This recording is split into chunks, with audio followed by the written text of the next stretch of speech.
ضلع جہلم ویلی کے مضافاتی علاقے نرجیاں گل جبڑا کے ایک مظلوم شہری غلام سرور نے اپنے 3 معذور بیٹوں کے ہمراہ ہتھیاں بالا میں لالٹین جلا کر حکومت آزاد کشمیر اور ضلع انتظامیہ سے انصاف کی اپیل کر دی۔ غلام سرور نے میڈیا سے گفتگو کرتے ہوئے دعویٰ کیا کہ اس کے حقیقی بھائی محمد صدیق اور بھتیجے رضوان، فیضان اور عدنان ان کی زمین پر زبردستی قبضہ کرنا چاہتے ہیں۔ غلام سرور کے مطابق ان کے 3 بیٹے جسمانی طور پر معذور ہیں، جبکہ مخالف فریق نہ صرف زمین پر ناجائز تعمیرات کر رہا ہے بلکہ انہیں مسلسل قتل کی دھمکیاں بھی دے رہا ہے۔ ان کا کہنا تھا کہ ان کے بھتیجے جرائم پیشہ سرگرمیوں میں ملوث ہیں اور تھانہ چناری میں ان کے خلاف متعدد مقدمات زیر تفتیش ہیں، لیکن با اثر ہونے کی وجہ سے قانون ان پر ہاتھ نہیں ڈال رہا۔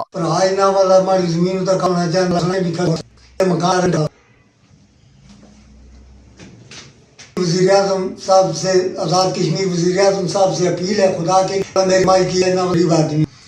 آئی سے نہ بات کی تے نہ بلا نہ ریڈی تے جائے صاحب سی نہ بلا ریڈی پا کیا جائے مال بھیج کے تے مالا میں نہ گول بات ہے بے شک کہ ہم کاٹ تے پوری کر محمد صدیق پتری پوتے نہ والا ران نا فیضان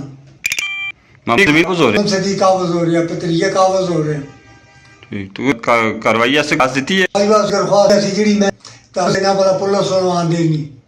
نہ کچھ پالو یا وہ کتنا دفعہ نے آن لگے جیسی پابند کر گئے ہیں، پابند کرنے تو بعد ہمارے بوٹے بھی کپے گی۔ غلام سرور اور اس کے بیٹوں نے ڈپٹی کمشنر ہٹیاں بالا سے مطالبہ کیا کہ محکمہ مال کے اہلکاروں کو فوری طور پر گاؤں بھیجا جائے تاکہ زمین کی پیمائش کی جائے اور اصل حقدار کو انصاف فراہم کیا جائے۔ Zahid Javed Abbasi, JK news, Jhelum valley.